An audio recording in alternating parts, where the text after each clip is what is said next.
Hello दोस्तों, इस video में हम बात कर रहे हैं कि सीजीएल 18 के लिए जो लोग डॉक्यूमेंट वेरिफिकेशन कराने जा रहे हैं, तो बहुत लोगों के मेरे पास कमेंट्स थे कि मैं क्या ऑप्शन फिल करूं। बहुत लोग मतलब दिमाग में ना डाउटफुल रहता है जब हम सीजीएल का डॉक्यूमेंट वेरिफिकेशन कराने जाते हैं। तो जिस टाइम पे आप ये चॉइस फिलिंग का फॉर्म देते हो तो आपके दिमाग में इतनी सारी चीज़ें चल रही होती हैं कि एक एस्पिरेंट बहुत ज़्यादा कन्फ्यूज़ रहता है। काफ़ी लोग टेलीग्राम पे मैसेज किए थे मेरे को कि इसके रिगार्डिंग आप एक वीडियो अपलोड करिए, तो ये वीडियो उसी के रिगार्डिंग है। कुछ दिनों से वीडियो आ नहीं रहा था क्योंकि मैं अपने घर से बाहर हूँ, तो इस वजह से नहीं कर पा रहा था। चलिए कोई नहीं, 2-3 दिन में सब दिक्कत दूर हो जाएगी और आपको रेगुलर वीडियोस मिलती रहेगी। दोस्तों, ये वीडियो सीजीएल 18 के लिए हेल्पफुल तो होगा ही होगा, सीजीएल 19 के लिए भी होने वाला है क्योंकि वो भी इस दौर से जल्दी गुजरने वाले हैं। और एक चीज़ मैं बता दूं आपको कि ये सारे जो व्यूज़ है ये मेरे पर्सनल अपने व्यूज़ है, तो कोई बच्चे इस पे ये नहीं करेगा कि यार आप लोगों को ये कह रहे हो। मैं आपको एक जनरल ट्रेंड बता रहा हूँ कि क्या एक एस्पिरेंट के दिमाग में रहता है और क्या क्या पॉइंट्स रख सकते हो आप अगर आप चॉइस फिलिंग करने जाते हो। तो ये मेरी पर्सनल अपनी खुद की राय है, बाकी सबका अपना अलग अलग हो सकता है। तो सबसे पहले देखते हैं कि क्या क्या रहता है दिमाग में एक एस्पिरेंट के जब वो सीजीएल के लिए डॉक्यूमेंट वेरिफिकेशन के टाइम पर चॉइस फिलिंग करता है। तो सबसे पहली चीज़ रहती है दिमाग में कि यार हमें सबसे ज़्यादा सैलरी वाली जॉब पकड़नी है ना, कि यार इसमें पैसा ज़्यादा है, पहले हम वो देखते हैं। कुछ लोग के दिमाग में ये चलता है कि यार इसमें पावर हमें चाहिए, है ना, कि 3 स्टार या फिर वर्दी वाली पावर है, ये चीज़ें तो वो दिमाग में चलता रहता है। कुछ लोग के दिमाग में चलता है यार कि लोकेशन, सबसे ज़्यादा तो यही दिक्कत में रहता है कि मान लो कि मैं 3 स्टार ले लेता हूँ, कहीं मैं दूसरे स्टेट में चला गया तो मुझे दिक्कत आएगी। तो लोकेशन का चल रहा होता है दिमाग में कि पता नहीं हमें हमारा होम स्टेट या नॉर्थ मिलेगा कि नहीं मिलेगा। फिर कई लोगों के दिमाग में ये भी रहता है कि रैंक जो मेरी है वो उतनी अच्छी नहीं है, या फिर रैंक 4600 में नीचे होगी या 4200 में नीचे होगी या 2800 में। तो रैंक को लेके भी रहता है कि यार रैंक मेरी पता नहीं क्या होगी, क्या मिलेगा कि नहीं मिलेगा। तो ये भी दिमाग में हमारे चल रहा होता है। फिर दिमाग में चलता है कि यार हम क्यों ना सबसे पहले उसको ही रखें कि यार जिसमें पैसा ज़्यादा हो, क्योंकि अल्टीमेट करना तो पैसा ही है, कमाना पैसा ही है आपको। तो ये सब कुछ बातें हैं। उसके साथ साथ यार आजकल ट्रेंड में क्या है ये भी बातें हैं कि लोग डिविजनल अकाउंटेंट को कह रहे हैं कि ऊपर रखिए इसको, आज इसकी डिमांड कम हो रही है। तो कुछ लोगों के दिमाग में ये भी चलता है कि यार क्या मैं इसको ले लूँ, सीएसएस को ले लूँ। फिर लोग कहते हैं कि सीएसएस में ज़्यादा वो नहीं है ना। तो ये सब चीज़ें दिमाग में चल रही होती है, तो कन्फ्यूज़न बहुत सारा रहता है आपका। फिर लोगों के दिमाग में ये भी रहता है कि क्या पता इसको ले लूँ फिर बाद में कहीं रिग्रेट फील ना हो मेरे को कि यार ये इसकी जगह पर ये ले लेते। तो दिमाग आदमी ऊपर नीचे वाली बात रहती है कि ऑडिटर छोड़ के मैं टीए ले लूँ, सीबीडीटी का, इनकम टैक्स का। तो ये सब चीज़ें दिक्कत में रहती हैं। फिर दूसरे स्टेट में अगर हम चले गए एक बार तो यार बहुत समस्याएं होंगी, कैसे सर्वाइव करेंगे, पता नहीं ट्रांसफ़र कब होगा, कैसे हम आएंगे यहाँ पर अपने होम स्टेट में।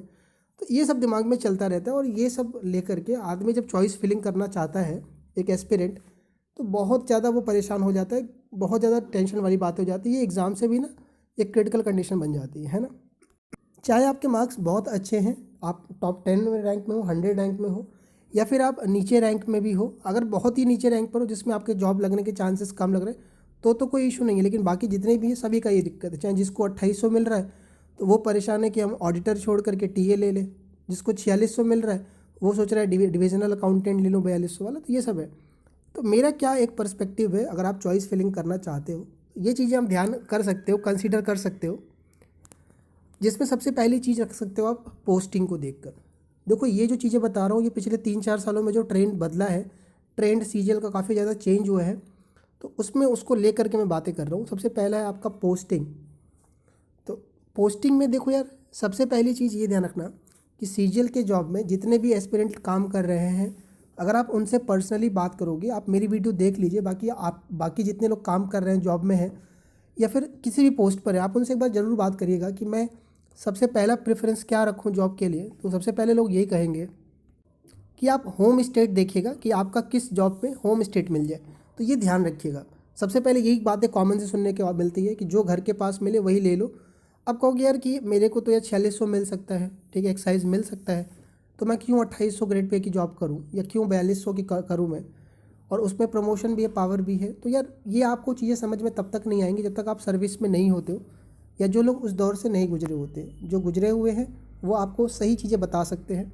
तो आप कई लोगों से इसके रिगार्डिंग बात कर सकते हो कि क्या मैं पोस्टिंग को सबसे ज़्यादा अहमियत दूँ, तो आपको वो यही कहेंगे, क्योंकि सीजीएल जो ऑल इंडिया लेवल की जॉब होती है उसमें ये बहुत ज़्यादा मैटर करती है, होम पोस्टिंग। आप देखो कि काफ़ी लोग जो 4600 पर सेलेक्टेड है, 4800 जैसे डबल ए की पोस्ट पर है, मैंने कहा था आपको पहले काफ़ी वीडियो में, काफ़ी लोग मुझे कमेंट करते हैं कि डबल एओ में कोई जम्मू कश्मीर में है, कोई श्रीनगर में है, कोई नॉर्थ ईस्ट में है, और वो लोग 2800-2400 ग्रेड पे टीए की पोस्ट होम स्टेट के लिए परेशान है ना। तो आप समझ सकते हो चीज़ क्या चल रही है, कुछ 4-5 सालों में चीज़ें बदली हैं बहुत सारी, तो ये आप समझ सकते हो। और अगर हम बात करें कि ऐसा क्या ही है होम पोस्टिंग में, देखो होम पोस्टिंग में आपको ना सबसे मेन चीज़ होता है एक मेंटल रिलीफ। आप बहुत ज़्यादा इरिटेट रहते हो जब दूसरे स्टेट में होते हो, जैसे मान लो आप साउथ में ही पोस्टिंग हो, अब मान लीजिए आप यूपी से हो तो इतना आसान नहीं है आना जाना। आप कहोगे फ़्लाइट है ये है, लेकिन वो उतना फ्रिक्वेंट नहीं हो पाता चीज़ें। लेकिन आप मान लीजिए कि नॉर्थ के ही जगह किसी जगह पे हो, तो छुट्टियों में आप फैमिली के पास, फैमिली वाले भी परेशान रहते हैं। चलो फैमिली वाले स्टार्टिंग में तो कोई दिक्कत नहीं, बियर कर लेते हैं कि आप कहीं पर भी हो, जॉब लग गई आपकी, लेकिन जब आगे लाइफ टाइम की बात होती है ना, तो आगे जाकर दिक्कत बन जाती हैं ये। तो इसलिए ये बहुत ज़्यादा मैटर करता है। सबसे पहला मेरा तो यही है, अगर मेरी आप बातें समझ रहे हो तो आप मेरे हिसाब से पोस्टिंग का सबसे पहला चुन सकते हो। पोस्टिंग का मतलब है जॉब लोकेशन से। मैं बात करता हूँ दूसरा जो एस्पेक्ट है मेरे हिसाब से, वो है समय, ठीक है ना। अब ये समय क्या है कि जिस जॉब में सीजल की जिस जॉब में आपको, अच्छा एक चीज़ आपके दिमाग में ये भी आ रहा होगा कि यार हम कौन सा फिर सीजल के हिसाब से, पोस्टिंग के हिसाब से कौन सी पोस्ट ले हम, उसका वीडियो मैं अलग से सेपरेट बनाऊंगा, आप कमेंट में लिखिएगा तो मैं बताऊंगा उसके रिगार्डिंग अलग से, क्योंकि वीडियो बहुत लंबी हो जाएगी। तो मैं अभी सिर्फ आपको वो बता रहा हूँ कि क्या क्या आप पैरामीटर के थ्रू चॉइस फिलिंग का सोच सकते हो। समय की बात करें तो जिस जॉब में आपको समय ज़्यादा मिले काम करने के बाद, या आप वर्कलोड कम, जहाँ पर वर्कलोड कम हो, तो वो भी आप कर सकते हो कंसिडर, अगर आप फ्यूचर के लिए यूपीएससी वगैरह या कोई अदर स्टेट एग्ज़ाम के लिए प्रेफर करना चाहते हो, तो तैयारी करना चाहते हो, तो ये दूसरी भी सेंस में बहुत ज़्यादा रहता है आपके लिए कि अगर वर्कलोड कम रहता है तो आप वैसे भी मेंटली पीस रहते हो, आप खुश रहते हो, ठीक है। और मैक्सिमम जो यूपीएससी के लिए बैकअप देते हैं सीजीएल को, उनके लिए तो ज़रूरी है कि आप समय को दूसरे नंबर पर या चाहो तो फर्स्ट नंबर पर भी कंसीडर कर सकते हो, अगर आपका यूपीएससी अल्टीमेट गोल है तो, ठीक है। अगर समय आपके पास रहता है तो आप अपनी फैमिली के लिए भी समय निकाल पाते हो, क्योंकि बहुत सारी जॉब है सीजीएल की जिसमें आपको फैमिली लाइफ काफ़ी डिस्टर्ब होती है, जैसे डबल एओ की पोस्ट है, सीबीआई की एसआई की पोस्ट है, तो इसमें आपका फैमिली लाइफ कहीं ना कहीं ट्रबल होता है, ठीक है। तो इसको भी आप कंसीडर कर सकते हो, समय को भी एज अ चॉइस फिलिंग के टाइम पर कि किस जॉब में समय ज़्यादा मिलता है, कौन कौन सी जॉब में समय मिल सकता है। इसके लिए मैं कहा है आपको कि अलग से वीडियो में अपलोड करूँगा। अभी हम बात कर रहे हैं पैरामीटर की। और समय मिलेगा तो सही बात है, आपका वर्कलोड कम रहेगा तो आपकी एफिशिएंसी ज़्यादा रहेगी, है ना। तो ये चीज़ें आपके लिए फ़ायदेमंद रहेगा। बात करते हैं तीसरा पॉइंट। तो तीसरा जो पैरामीटर लिया है हमने, वो लिया है मनी को लेकर, पैसे को लेकर। तो यार पैसा कितना ज़रूरी है लाइफ में, ये सब आप जान रहे हो, ठीक है। और ये सबसे पहला सीजीएल के एस्पिरेंट के दिमाग में यही रहता है, मनी माइंडेड हम सभी होते हैं मैक्सिमम लोग।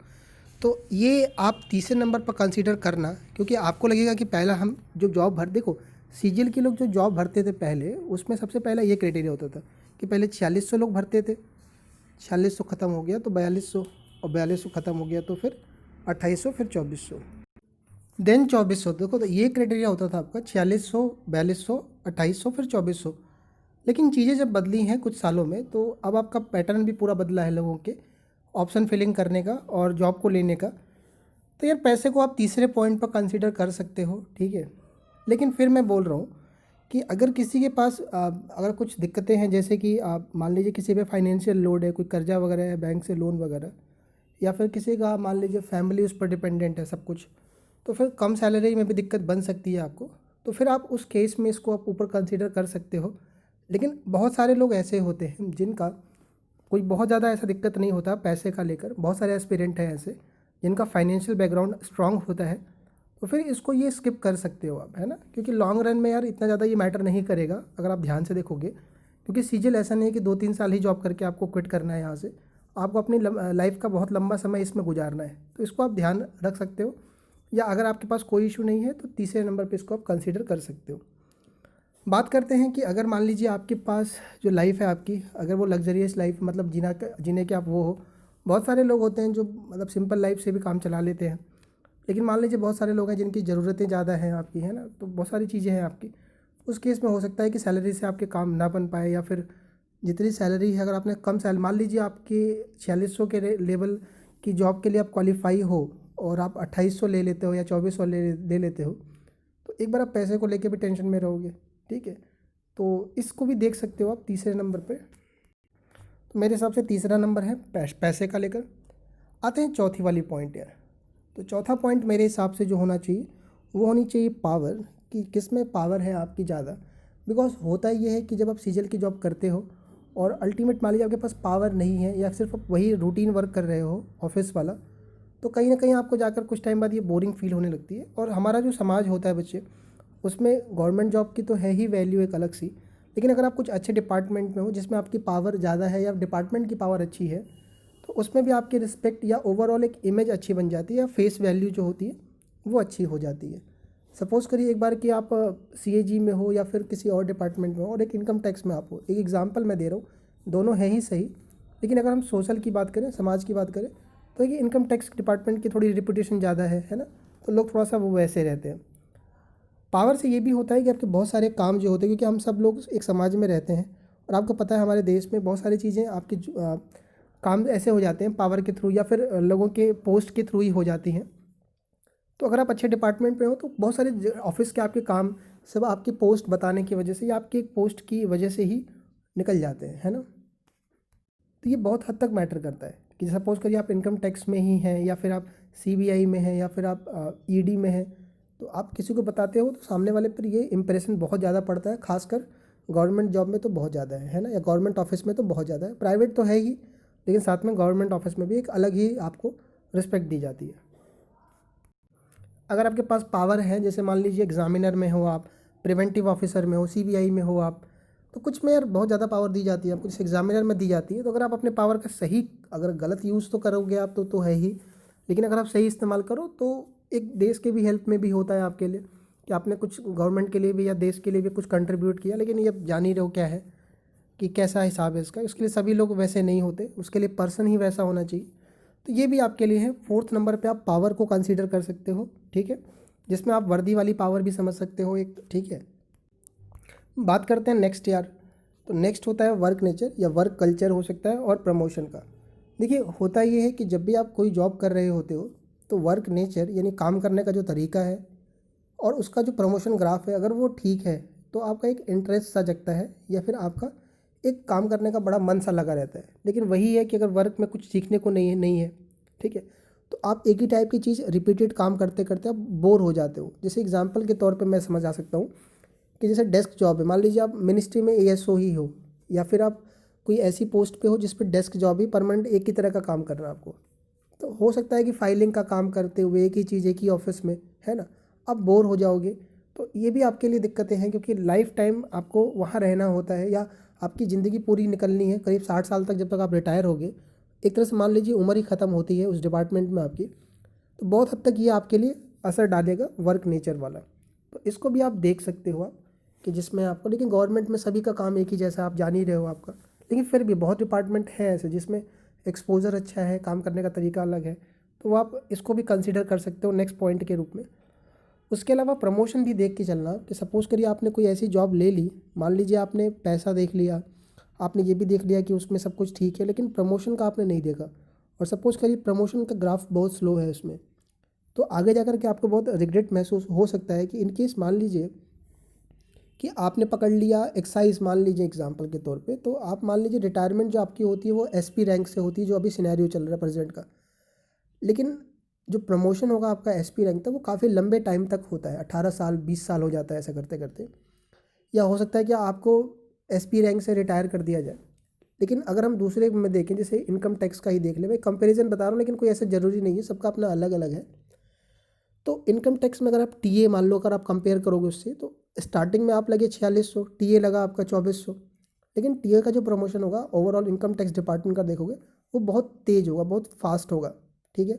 तो आपको ये लगेगा कि यार उसने यहाँ से स्टार्ट करा था, क्योंकि होता है आगे जाकर आपके दोस्त हैं मान लीजिए, सब टच में रहते हो, तो कंपेरिजन होता है। ये चीज़ आप कहो कितना भी कर लो, ये इसमें ही नहीं होता, केवल CGL में ही नहीं है, ये UPSC में भी है, कि जो लोग IAS लेते हैं UPSC क्लियर करने के बाद, और जो IPS हैं चाहे उसमें IAS का प्रमोशन बहुत फास्ट है, ठीक है ना। या IAS जो आज से मतलब ज्वाइन करने के 20 साल बाद 10 साल बाद जहाँ पर होगा, IPS वहाँ पर नहीं होता है। तो प्रमोशन बहुत फास्ट होता है, इसको ध्यान में रख के आप इसको भी देख सकते हो, अगर आपका ऐसा कुछ नहीं है। वरना आपको कोई दिक्कत नहीं है तो कोई ऐसा इसको आप नहीं कर सकते हो। लेकिन ये भी बहुत ज़्यादा इंपॉर्टेंट रखता है आपके लिए, क्योंकि आपको पर प्रमोशन मिलने से बहुत सारी चीज़ें मिल जाती हैं आपको, ठीक है, ये भी देख सकते हो आप।